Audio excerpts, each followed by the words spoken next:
Hi, everybody. Welcome once again to TheNonProphets. This show, fiddling with the microphone there, this show is brought to you by the Atheist Community of Austin, Texas. I'm your host, Jeff D. Our producer, Russell Glasser, is sitting in as co-host, and his lovely wife, Ginny, is manning the chat room right now. Today's opening music was I Should Be Allowed to Think by They Might Be Giants. We are live January 12, 2002. The Atheist Community of Austin is a non-profit educational organization promoting positive atheism and the separation of church and state. We have weekly meetings every Sunday morning at the Hot Jumbo Bagel Shop at 307 West 5th Street in Austin, Texas at 10:30 a.m., except for the first Sunday of each month when we have our lecture series at 11 a.m. in the Longhorn Room of Fur's Cafeteria at North Cross Mall. ACA board meetings take place at 10 a.m. right before our regular meeting on the second Sunday of every month. ACA members listening to that show, remember, we do have a board meeting tomorrow. Let's see. The Godless Gamers, which is a spin-off group of the ACA, meets every Monday night at 7 p.m. at my place to play board games, card games, puzzles, what have you.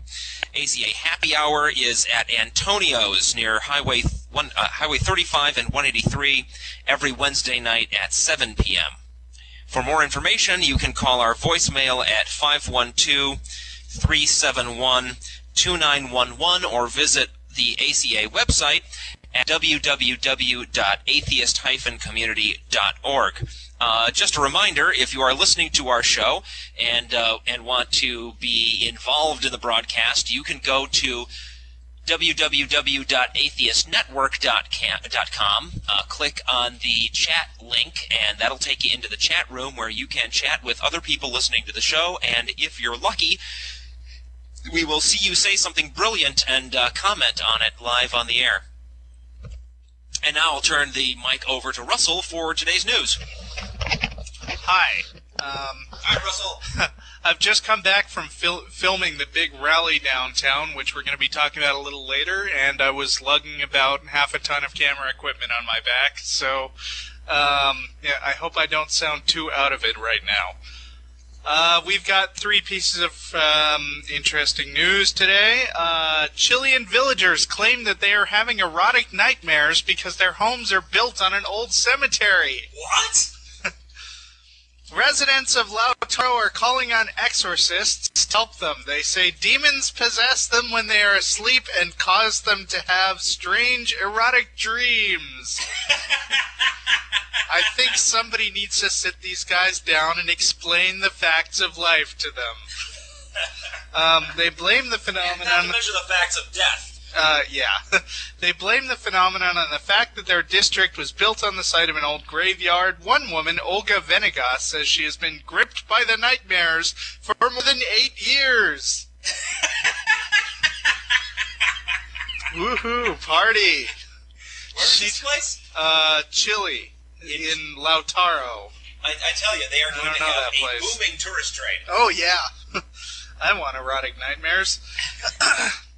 She told newspaper La Cuarta that if the exorcism doesn't work, then she will consider moving house. Her husband says he is also desperate for a good night's sleep. Maybe because his wife is keeping him busy after she wakes up. There's a lot of gripping going on. The residents recently held a day of prayer, not unlike here in Texas, as a matter of fact, in the hope of persuading the demons to leave them alone. Actually, I'd be persuading the demons to stay longer. I don't know. When this failed, they decided to call in exorcists. Sufferers say the wild erotic dreams usually begin sometime after midnight and often last all night. A few people have suggested that the dreams may not be caused by demons, and one skeptic has called on his fellow residents to see a psychiatrist or a sex therapist. Imagine that. That is awesome. Okay. Now for some... There is nothing more fun than a good dose of supernatural kookiness. Right, especially when it's not our brand of supernatural kookiness, because people need to be reminded out there that it's not just Christians who are wacky. That's true, and stuff like that looks even nuttier to us because it's not the kind of thing we're used to here in the U.S., but imagine what Native American kookiness looks like to people of all other nations. A little bit of hilarity in the chat room. Wait, what was said in the chat room? I'm not sure I can repeat this. Let's just say Martin Wagner said, "Hey, you demons, quit doinking me." I believe we can't use the F word here. Oh, okay. Well, then in that case, you demons, quit fucking me. All right. Okay. Okay, less humorous note, I'm afraid now. Mayhem returned to the streets around the Holy Cross Primary School in North Belfast yesterday when Protestants and Roman Catholics clashed as parents walked their children home. At least 14 police officers were injured and several parents were involved as riots broke out between mobs on the Ardoyne Road. 3 men were admitted to hospital with gunshot wounds. Girls from the school, which was the target of a 3-month blockade by local Protestants until 6 weeks ago, were also caught in the thick of clashes between Catholic parents and loyalists. They emerged screaming and crying, recalling the worst days of the protest in September, when a blast bomb was thrown at parents and children who walked a daily corridor of hate, shielded from demonstrators by ranks of police. Local Protestants, said that they were protesting after a number of attacks on loyalists by local Catholics. Yesterday's violence raised the prospect that the blockade may now be resumed. The school will be closed today, which is the day after, or the day that news story was aired, right? Which was earlier this week. Just another fine example of the way that religion helps people get along.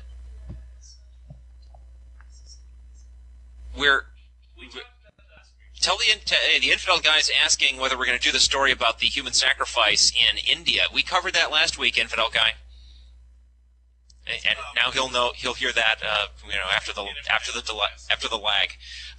Back to you, Russell. But anyway, to recap, if anybody didn't hear, there was a sacrifice where priests, cut off the head of an 8-year-old boy. Yep. Yeah, fun stuff. Happening right here in 2002, not way back sometime in the Middle Ages. Okay, we've just had a humorous story and a rather serious story, and I don't know how to categorize this one. Terrifyingly kooky. Yeah, this would be humorous if it wasn't the President of the United States who was involved. Anyway, President Bush, let me see. He gave a speech, I think it looks like it was last weekend sometime, and he was saying, Bush said to California that he has been buoyed by the power of prayer, and declared that Americans should pray for a spiritual shield to protect the United States. So it's not just Jerry Falwell anymore. Let's see. I have felt the prayers of the American people for me and my family. I want to thank all who have prayed, Bush said, when asked by a Navy chaplain how American pastors could pray for the first family. People say, well, how do you know? I say, well, I can just feel it, Bush said. I can't. That's excellent. We now have the basis for a conclusive scientific test of whether prayer actually exists, right? We take this guy who's sitting in the big white building in Washington, D.C., we sit him down, we have some people pray at him, right? And we have him, hold up a hand if he feels the prayers washing over him. Yeah, and we compare... create a spiritual shield around him. Well, we can move on to the spiritual shield technology, the spiritual shield defense plan for the United States of America, after we find out for sure whether prayer does anything at all. And we now have the basis for a perfect test, right? This guy claims he can feel when people are praying for him. fine. Sit him down in a room and have people pray at him under controlled conditions, and let's find out once and for all. Okay, well... And if he's not prepared to do that, he should shut the fuck up. Well, okay, so Bush says, I can't describe it very well, but I feel comforted by the prayer. Few presidents have so openly discussed their prayer life from the comfy prayer? Yeah, I didn't expect the Spanish Inquisition. Few parents, however, have so openly discussed their prayer life from the podium or in the Oval Office. Some of Bush's remarks have drawn criticisms from groups such as the Americans United for Separation of Church and State. Well, duh. Which accused the president last year of trying to impose his religious views on others. More of the Bush speech. The prayer that I would like America to ask for is to pray for God's protection for our land and for our people, Bush said in California. To pray that there's a shield of protection so that if the evil ones try to hit us again, I love that, the evil ones. It's so descriptive. You know, moron, it's your frickin' job as President of the United States of America to make sure that we have sufficient, natural defenses to protect us from terrorist attacks. That is your job. Foisting that responsibility on the public by asking for prayer for a magical protective shield from God seems to be an indication that you're just not up to task. Yeah. Actually, I think that's about all of that I need to read. Right. He wants a spiritual shield, and he feels it when people pray for him. And that's the news. Well, good for him. Here's some more announcements. The National Atheist Ombuds is a system for alerting the public to instances of slurs, defamation, or discrimination against atheists or other non-believers in the U.S. media. If you encounter such a thing, email ombuds@atheism.org, including as many details as possible and a news source where applicable. Incidents will be reported to participating national and local non-theist organizations who have agreed to distribute press releases regarding the reported subject matter. The time for atheists to sit and tolerate being slandered by religious people in the media is past. We should not sit still for that kind of thing anymore. The Third International Rationalist Conference, as far as I know, is still scheduled to happen in India, even though they got human sacrifice going on over there, and they're all set to, India and Pakistan are all to attack each other or possibly fire off their nuclear weapons. If there's ever a time that India needed rationalism, it's now. The conference is in New Delhi from February 8 to 12, 2002, and for more information, you can visit www.rationalistinternational.net. I noticed, here's a nations getting ready to have a potentially nuclear war. I don't see George Bush asking people to pray for a protective shield over India and Pakistan. Why not? There will be a creation evolution debate here in Austin, Texas on February 15 at 6:30 p.m. on the UT campus in UTC 2.112A. Tickets are $5. The event was organized by members of Helping Austin Area Schools, a registered student organization at the University of Texas at Austin with concerns about the quality of science education in Texas public schools. They are expecting mostly Christians in the audience and have therefore extended a special invitation to non-believers. For information on getting tickets, email Doug Keller, pogie@mail.utexas.edu. That's POUGIE @mail.utexas.edu. Yes, Russell? Would you forward that mail to Martin? I mean, the text of what you just read? I sure will. I'm being asked to pass this on to our local public access show. Actually, interesting thing about this debate, as the webmaster of the Atheist Community of Austin, I received the original emails, and they were asking for us initially to help fund this debate. And I asked... And we found out where the funds were going. Right, I asked what the funding was for, and he said, well, the guy for the evolution side will be a local college professor, and the guy for the creation side will be flown in specially, and we'll be paying for his room and board and stuff. And so I put that to the Atheist Community of Austin board, and they weren't too keen on helping to pay for the creationists. So yeah, it seems to me if these guys are really so concerned about the quality of science education in Austin schools, one of the things to do is not ship fundamentalist creationists in from outside of Austin. Okay. Nonetheless, it will probably be a good debate.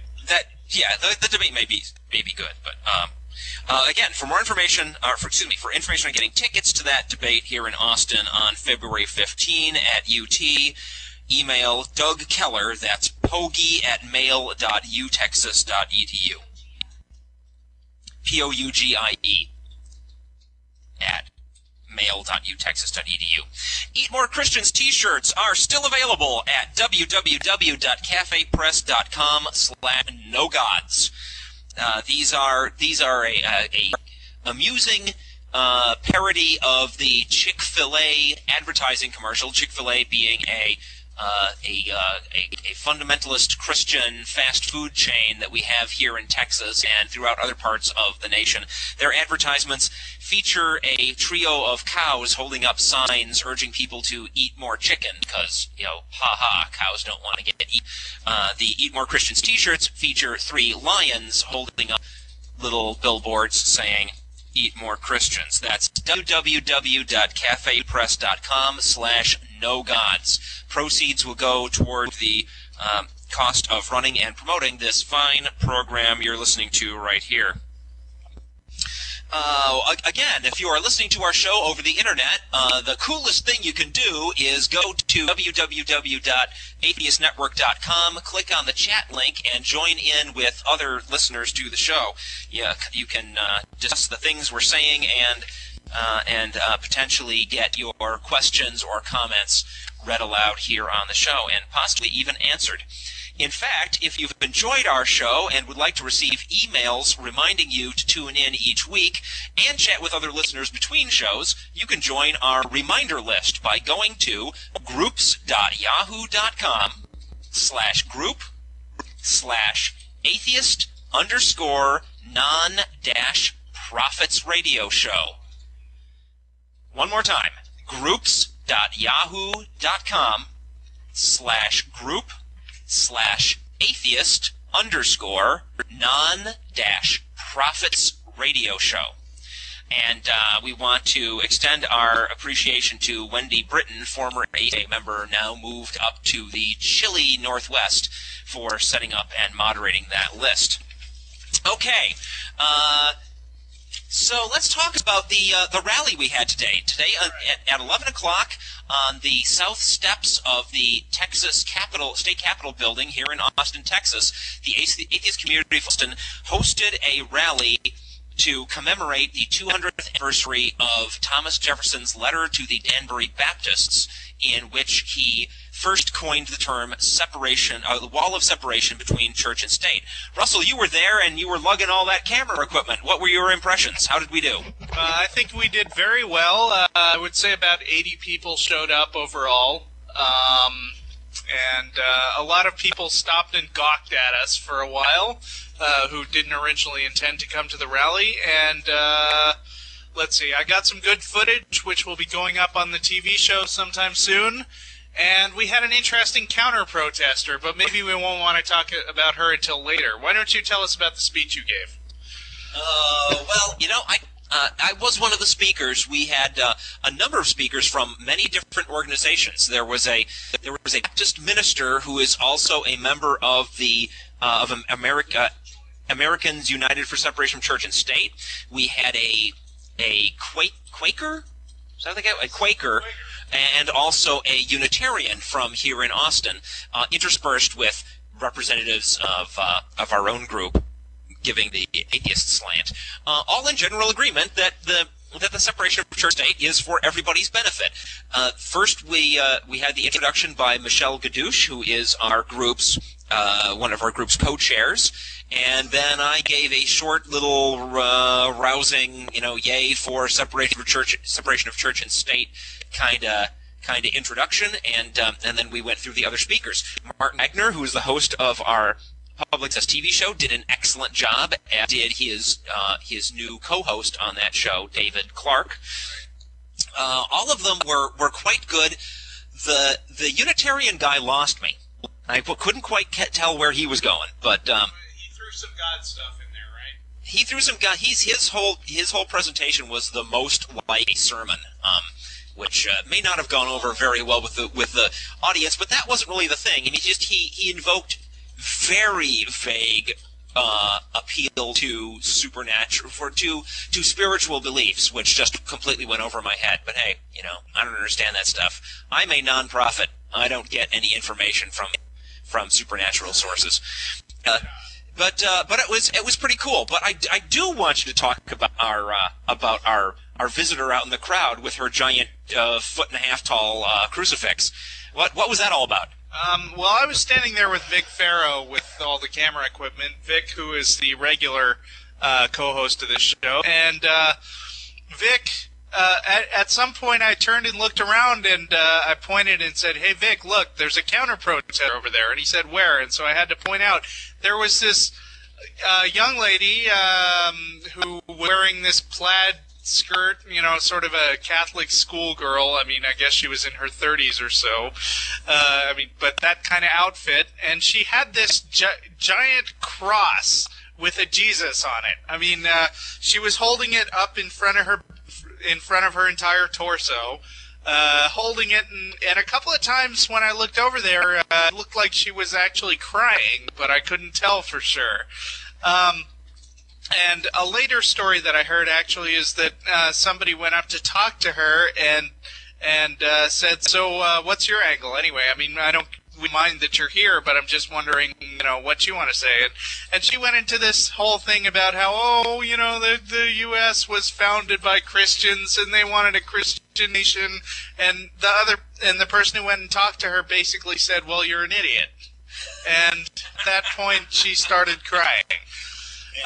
Although you said they looked like stage tears to you. No, I didn't say that. Or somebody did. Oh, no, that wasn't me. Okay. I think it was Jeff Jones. I only saw her from a distance, from up on at the top of the steps, but she definitely had some kind of really extreme, weird, psychological martyr complex thing going, because she looked like if you had dressed her up in chainmail and tied her to a stake on a pile of logs, she'd have been a dead ringer for Joan of Arc. She was very into being, this little sacrificial lamb for God. And what was really amusing is that Don Lawrence, one of our speakers... Oh, you want to tell that? Go ahead, Russell. Take it over. Okay, well, Don had this terrific speech, and when he first came up, the first thing he said was, this was not part of my prepared speech, but I just want to mention something. I think it's really great we have a police officer, a fine, upstanding upholder of the law, standing over there next to that nice young lady with the cross over there, because he is standing there protecting her right to freely express her religion, which is exactly what we're here fighting for today, is her right to stand there with that cross and not be harassed by the rest of this crowd, because if we had a theocracy, then that sort of thing might not be allowed. And he got a lot of applause, and she kind of scowled at him a lot. It was terrific. Yeah. So great ad-libbing on Don Lawrence's part. Yeah, absolutely. Well, after all the speeches were over, do you want to? Yeah, can I talk about? Yeah, well, yeah. After the speeches were over, David Clark led us around the other side of the building where there's this giant monument dedicated to the Ten Commandments. Now, what you got is about 8 feet tall stone tablet looking thing that says the Ten Commandments, and they're not numbered, but they're all listed there. And David Clark gave this little spiel about how he's trying to get the Ten Commandments monument removed through, hopefully through with the ACLU. But one thing I've found interesting, and I got this on film, was that I counted the Ten Commandments, which were not labeled with numbers, and there were 11. Any idea why that is, Jeff? Well, no, I don't, because I asked you before, Russell. Fill us in. Okay, well, I think we've talked about this in the past on the TV show, the fact that there are actually two sets of 10 Commandments. Was that what you were I thought you were talking about the whole Catholic versus Protestant thing. That's why there's 11 there. There's not, because there's not what just I mean 10 is in the Catholic... Bible. There's 20, maybe 21 now. Right, well, Catholics and Protestants go by an almost identical but different set of 10 Commandments. And I'm not sure if their Bibles actually write them differently, but I think they do. Now, this was... Anyway, from what I can recall, I believe the Catholic version does not have the one about don't make graven images, because they're not real into that one. Whereas at the end of it, when it says don't covet, they split that up into two parts, one of which says don't covet possessions, and the other says don't covet wives or slaves. I think. So this one had all 11. It had the split version of the last commandment, and it had the no graven images bit. But it didn't mention, but it still said 10 commandments at the top. Yeah, and now if any of you out there have ever bothered to read this thing, the popular set of 10 commandments are from Exodus, right? And if you've ever actually read this story, a very bizarre thing happens, because in Exodus 20, verses 2 to 20, for those of you following along in your creepy Bibles, God recites the popular 10 commandments while Moses and the people listen from a distance, right? Exodus 20, verse 21 through Exodus 31, verse 17, Moses approaches God, who proceeds to go into details. But not all of popular 10 commandments are elaborate. For example, there's nothing further on coveting, and there's stuff that has nothing at all to do with the popular 10 commandments. For example, what priests are supposed to wear. In Exodus 31, verse 18, God gives Moses 2 tablets that it says were written by God's own finger. These tablets contained the popular 10 commandments, or the unmatching elaborations, or both. It's not really very clear. In Exodus 32, verse 1 to 19, the people get tired of waiting for Moses and start worshiping a golden calf, right? When Moses comes down and sees this, he stamps his little feet and shatters the original set of tablets. Now, wait a minute. If he shattered the original tablets and later came back with a completely different set, as I believe what you're going to say next, then how is the text of the original 10 written? Well, presumably he dictated them to somebody. In Exodus 32, verse 20 to 29, Moses calls for all those who are for the Lord to kill everybody else. Okay? A kind of often overlooked bit in the Bible is huge, horrible genocide. 3,000 brothers, friends, and neighbors from the escaped Israelites are slain by the others for having mistakenly worshipped the golden calf. So in Exodus 32, verse 30 through 34, verse 3, God tells Moses to get the people moving. But God says, I'm not going to travel with you because I'm so mad right now. If I travel with you, I may just destroy you out of spite. But Moses says to God that he needs something to prove that he has God's favor. So Moses says, come on back up the mountain and bring 2 new blank tablets, which Moses does.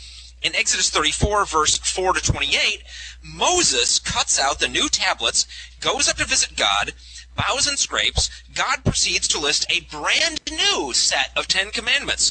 Some like the original 10, some like some of elaborations. And God says these words form a covenant, which Exodus 34:8 calls the 10 Commandments. Interesting to note, this time Moses writes the commandments down himself. They're not carved by God's finger. Now, I happen to know from reading an excellent book called Who Wrote the Bible that the reason... Pardon?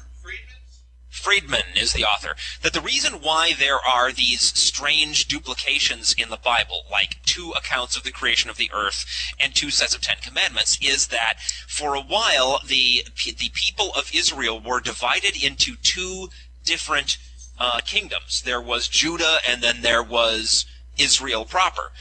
And these nations independently elaborated on their own originally shared world beliefs and wrote them down, and eventually the two parts reunited. And apparently what has happened is some guy took these two accounts and sifted them back together so that it's all preserved and nobody gets pissed off. Yes, Russell? Hey, is thou shalt not kill still in the actual 10 Commandments? Well, no, wait a minute. I'll get back to that in a second. But it astounds me that people don't read the Bible and go, well, slap their heads and go, well, duh, obviously, Moses never got any commandments written by God. He came down from the mountain once with one set of commandments that said that were written in Moses' handwriting, and he says, well, these are from God. See, I had some written by God himself, but I had to smash them when I saw you all being naughty. I'm amazed that people don't interpret it that way, just given the way that it's written, because it seems really, really, really fraudulent. Okay, anyway, so here's the... here are the... everybody's familiar with the 10 Commandments that we see on all these stupid Capitol steps and courthouse monoliths. Here are the ones that Moses actually, according to the Bible, actually managed to bring down intact from the mountain, okay? These ones dictated by God but written down by Moses for some strange reason. 1, thou shalt worship no other gods. Okay, that's like the first set. 2, thou shalt make thee no molten gods.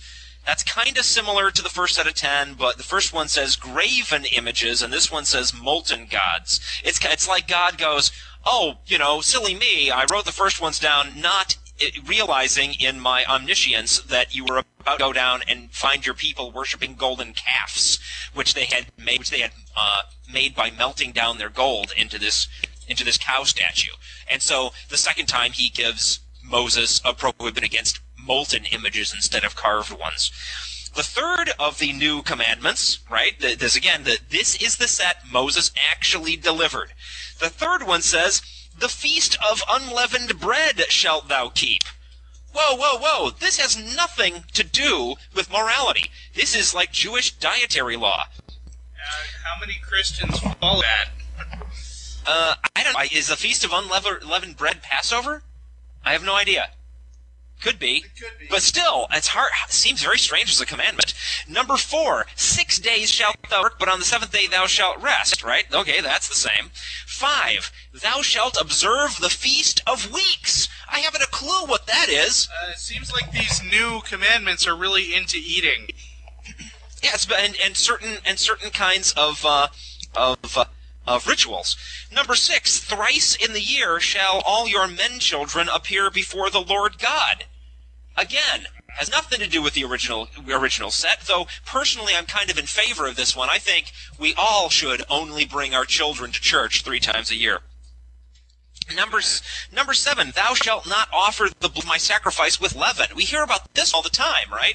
This is the no cheeseburgers law, Jewish dietary law that we hear about all the time. But it's actually in the 10 Commandments. These are the ones, and not only are these the ones that Moses actually, according to the Bible, produced on solid physical stone tablets that he managed to actually deliver to the people he was leading, right? These are the ones that, according to the Bible, are called the 10 Commandments. Look it up for yourself. Number 8, neither shall the sacrifice of the feast of the Passover be left until the morning. This is like a whole law saying, at this particular festival, don't leave the food out overnight. Bizarre. Number 9, the first of the first fruits of thy land thou shalt bring unto the house of the Lord thy God. Different again. And finally, number 10, thou shalt not seethe a kid in his mother's milk. Wait a minute, hold it. I'm sorry, I screwed up. Number 7 was not the no cheeseburgers law. Number 10 is, thou shalt not seethe a kid in his mother's milk. That law, I think some people take to mean literally what it says, which is basically don't cook a baby in its mother's milk. because it's cruel somehow, whereas a lot of extremely Orthodox Jews have co-opted that law and turned it into don't eat milk and meat at the same meal, and we know a lot of them even have like separate refrigerators for milk and meat. Yeah, well, don't ask me to understand it, but the point is, these are wildly different from the original 10, and the most interesting difference between the ones that Moses supposedly got written by the finger of God and then broke and was unable to deliver, and the ones that he finally, according to the Bible, does deliver, written in his own handwriting, homicide, theft, and perjury are no longer covered. Now, I would like to see a single monument anywhere in the United States on the steps of any courthouse or government building that listed these 10 commandments, the ones the Bible actually calls the 10 commandments, the ones which, according to the Bible, Moses was actually able to deliver to his people. No, we never see these. We see the other ones. And they've got the gall to claim that our entire legal system is based on the 10 Commandments. Most Christians have no idea what the 10 Commandments actually are. All right. I have nothing to say about that. Well, okay. That's our fun 10 Commandments thing for the day. Now, let's. I've been doing our series on critical thinking, and we've got another one this week. So let's move on to that. Now, people stop us on the street and say, how come you guys are so wise? If we claim not to have any supernatural forces telling us what's going to happen into the future, we claim not to have any kind of magical powers, how is it then that we can be so smart? Well, the reason is we know how to think. And this is, unfortunately, a set of skills that is not well covered by our public education system. And therefore, I've been doing this series of tips on critical thinking. These are little tidbits of knowledge, ways of thinking about stuff that will help make this clear in your head, help you identify lies and sort the wheat from the chaff, so to speak. Last week we talked about the rule of comprehensiveness.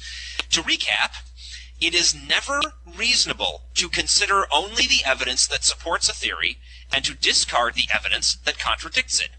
The existence of unanswered questions about a claim does not violate the rule of comprehensiveness, but ignoring relevant evidence that is available certainly does.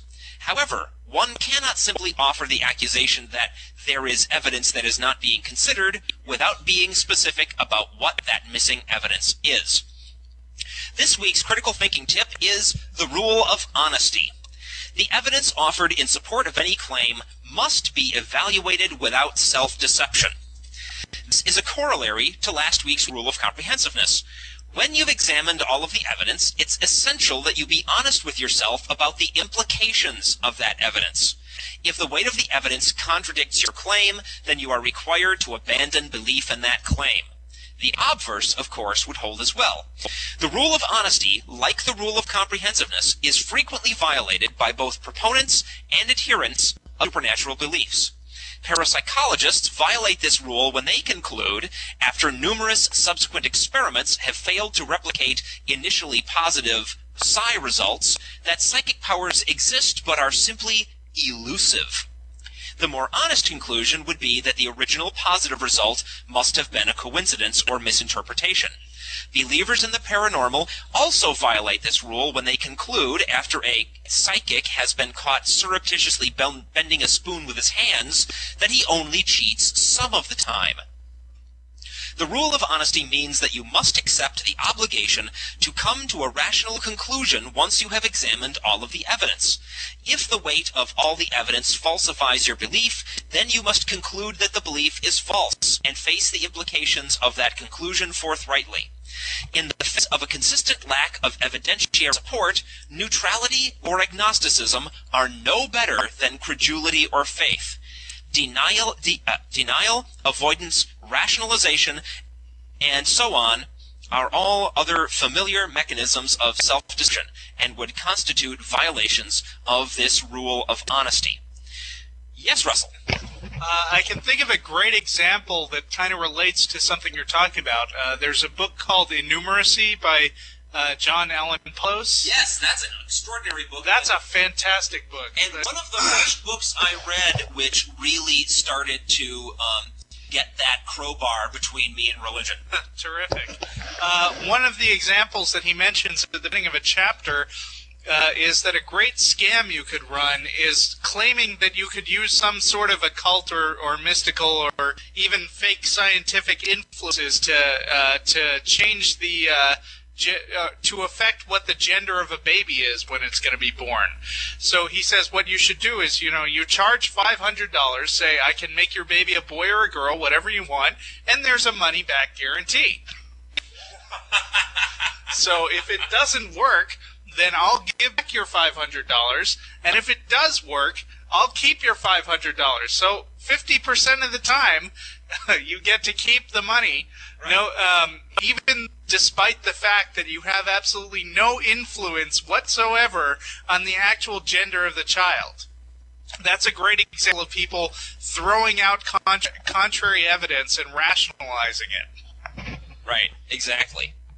There are laws in many cities in the United States against the practice of fortune telling, and there's a darn good reason for those laws. But back to the rule of honesty. This brings up a cautionary note. It is really important to make sure that your own thinking is guided by reason and not by personal emotional bias before you go accusing others of breaking the rule of honesty. It's all too easy for anyone to convince themselves of anything, and therefore leap to the conclusion that anyone who disagrees with them isn't making an honest assessment of the evidence. What's important is what reason says about the evidence, not what you would personally like it to say. Handing the reins over to your own irrational biases is itself a violation of the rule of honesty. And I had to say, I have encountered atheists making this mistake. Remember, folks, we are supposed to be the people who care about what's actually true. The rule of honesty alone all but invalidates the entire discipline of parapsychology. After more than a century of systematic scholarly research, the psi hypothesis remains wholly unsubstantiated and unsupportable. Parapsychologists have failed, as one investigator observed, to produce any consistent evidence for paranormality that can withstand acceptable scientific scrutiny. From all indications, the number of parapsychologists who observe the rule of honesty pales in comparison with parapsychological research, pales in comparison with the number who delude themselves. Veteran psychic investigator Eric Dingwall summed up his extensive experience in parapsychological research with this observation, quote, "After 60 years' experience and personal acquaintance with most of the leading parapsychologists of that period, I do not think I could name half a dozen whom I would call objective students who honestly wish to discover the truth." Next week, we will talk about the rule of replicability, which states that when evidence for any claim is based upon an experimental result, or if the evidence offered in support of a claim could be explained as coincidence, then it is necessary for the evidence to be repeated in subsequent experiments. And that's this week's critical thinking tip. Hey, do you remember those studies trying to look into whether prayer helps medical recovery? I do indeed. I think a lot of people heard that there's some studies that supposedly supported it, and I don't think a lot of people heard that there were some other studies that didn't support it. Right, exactly. Exactly. There's that gets into that serious problem we have in our media these days, where news reporting has devolved into entertainment, and so shocking news or exciting news gets more airplay than necessarily honest, important thing people really ought to know. Yeah, if that weren't true, there's no way a guy like John Edwards would be on at all. Yeah, that's a tragedy. our airwaves, or especially on the science fiction channel. I think I've mentioned this before. You know, it just astounds me that BattleBots is on the Comedy Network and John Edwards is on the Sci-Fi Channel. Shouldn't that be reversed? Can't we get those two flip-flopped? I want to see my robot combat on the Sci-Fi Channel, and I want to see my guy who claims to talk to the spirits of your dead relatives on Comedy Central. That's where he belongs. Okay. So what else can we talk about? Well, we got about 10 minutes. Huh? 13, okay. Well, gee whiz. We've been having an awful lot of fun doing this show, I would have to say. We've got hold of some better microphone, and hopefully by next weekend or at latest the weekend after that, we should have those things plugged in and running, and the audio quality will go way up, and we won't have to be passing the microphone back and forth and every time like we do now. Yeah, and as Vic said last week, basically eating the microphone in order to get any sound out of it. Yeah, if our sound is a little uneven at times, we apologize for that. We've got this little Radio Shack microphone that we're handing back and forth, and trying desperately not to touch it or mess with it once it's in front of us. But I'm like 2 inches from the thing right now, and that's pretty much what you got to do. And you can't even have two people getting snugly up in front of it, because it'll only pick up the person who's directly in front of the pickup. It's awful. But we're doing our best for you, the listeners. Okay. Well, here's a fun thing. It's kind of jumping away from our topic today. I don't know. Should I do the death toll? I don't know. What do you got? I don't know. We've done critical thinking. What else have I got here in my papers? Let's see. Take it over. I'm just going to talk about something that I wrote on a message board recently. You know how Christians often like to come into atheist forums and demand to know what they think the meaning of life is, and then basically belittle it once they've been told the answer? Right. For instance, an atheist, when asked, well, if there's no God, then how can life have any meaning? Why don't you just kill yourself right now, because there's no God, and so nothing you do matters anyway, will, after finishing shaking his head in disbelief, will probably say something like, well, there are a lot of things that I've defined as important in my own life, and they give me satisfaction. We got careers, we got the love of a great partner, we got friends, basically all the things that make religious people happy too, apart when they're not, spending all their time in church. And the response that the religious guy will say is, well, why does any of that matter? That doesn't matter to, that only matters if God is around. And basically my response to that recently was, people will come in and they'll demand for us to tell you how you should define what's meaningful in your life. And we can't do that for you, because it takes a long time. It takes, thousands of books on philosophy and science had to be written to get to the point where we are, and it takes a lot of reading and a lot of effort, and it's just so utterly lazy of someone to demand that you tell me what the meaning of life is right now. Sort of like they want to be in the Matrix, just plug in a little thing in the back of your head. Hey, I know Kung Fu now. Right. Anyway, I just found that amusing. Yeah,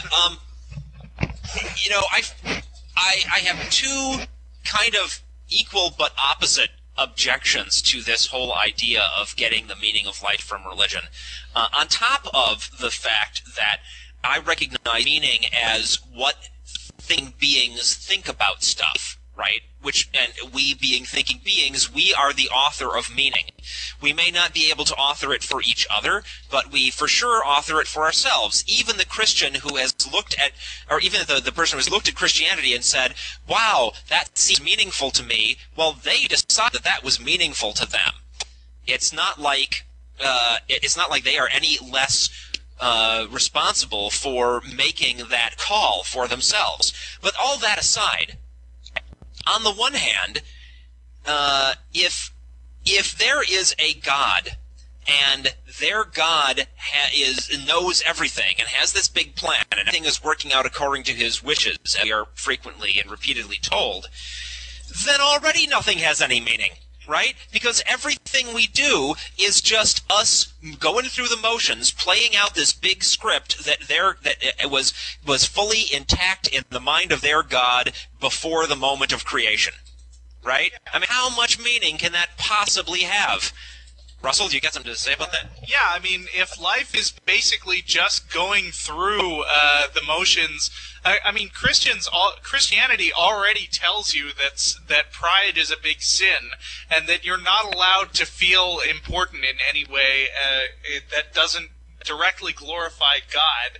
And your reward for all this is to be one of these ethereal little bits of light, is what I once heard them describe you as. You know, oh, you'll be this eternally happy thing in heaven that will never desire to be, to sin again, and will just be close to God all the time.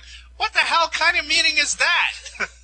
Well, they like it because everything else seems transitory to them, right? The big argument always from the theists is that in order for meaning to really be meaningful, it's got to be eternal, right? It can't be what you create, because that eventually goes away, right? You build a pyramid and millions of years later it's dust. Well, okay, but who the hell ever said that meaning had to be like that in order to be valid? Well, only one place where we're getting the message that meaning needs to be like that in order to be valid, and that's from these religions. So it's a trumped-up expectation in the first place. There is no evidence that there are such things as these eternal meanings. And if they don't exist, then to complain that it's not real meaning, if it's not really eternal, is beside the point. Then all you've got is a definition of meaning that is impossible. One of the hallmarks by which you can recognize a cult is that the first thing they do when they come up to you is they try to create a void in your life, basically. Try to create something that makes you feel dissatisfied with the way things are. And then they fill that void by saying, okay, now that you're all miserable thinking about this thing that you don't have, the only thing that can give it to you is if you join our special little group. And actually, this isn't just limited to cults and mainstream religions. Advertisers know how to use this very well. Of course. I mean, when you watch a commercial, what they do is they show you something that you don't have, that most people don't have, and then they say, well, now you feel this void in your life, you better buy our product. That is basically what religion is one big advertisement for, giving their churches money. That's right. They're creating demand. Right? That's what that's called in business. You have a product that, why on earth would people need a bottle opener that has a little LED light up in it so you can find it in the dark? And it can scramble an egg while it's still in its shell. Right. There's this lunatic that's got this Orange Clean product. Have you seen this? This guy has this weird orange liquid, and he does these bizarre things with laundry, and it gets him clean somehow. I mean, it's all trumped up, weird-ass nonsense. But underlying it all is the need to create a market for your product. Well, religion is a product like anything else. So what they do is they go around telling people that they have some kind of right to expect eternal life, right? They have some kind of right to expect, or some kind of reason to expect, that the things that they do will become part of this great big body of works that is their God's plan. Yeah, and they act as if you're stealing their eternal life if you so much as question, well, how do you really know that that's true? Right. I mean, it's not our fault if it was never true. I mean, you go to the guy who's using the can opener that glows in the dark, right? And you say, well, that's stupid. Why did you waste your money on that? Right? Well, it's not our fault if it is in fact stupid. It's just not. I can certainly understand why they might feel really foolish and defensive if you catch them. It's like the story of the Emperor's New Clothes, right? The guy goes out there butt naked, having been convinced that his nakedness is in fact a fine suit of garments, and he's shocked and dismayed when there's a little kid on the street who says, "Look, I can see the Emperor's wiener." Well, it's not the kid's fault. The Emperor was a moron. Bottom line. Okay, where are we going with this, Russell? Are we wrapping? I see about a minute left on the clock. I think we'd better. About 2 minutes. You see 2 minutes? Well, all right. So let's kind of wind down here. Thanks everybody out there for watching our show. Tell your friends, tell your loved ones, your co-workers, your dogs, your cats, your pigeons, anything you got that you imagine might be intelligent enough to get some value out of what we have to say. And tell them about the Non-Prophets. We're here every Saturday from 1 to 2 Eastern Time. And yeah, Russell. Wait, 3 to 4 Eastern Time? Is it 3 to 4 Eastern Time? It is, yeah. It's 3 to 4 Eastern Time. And and if you didn't make it into the chat room this week, you're missing out. You should go to atheistnetwork.com and join the chat where people talk live about what's going on in the show. Absolutely. Well, I guess we'll say goodbye for this week. Thank you again very much for listening. We love all you people out there, and if there are any Christians listening, I'll just remind you of our public access show's catchphrase. We don't hate you, we just think you're wrong.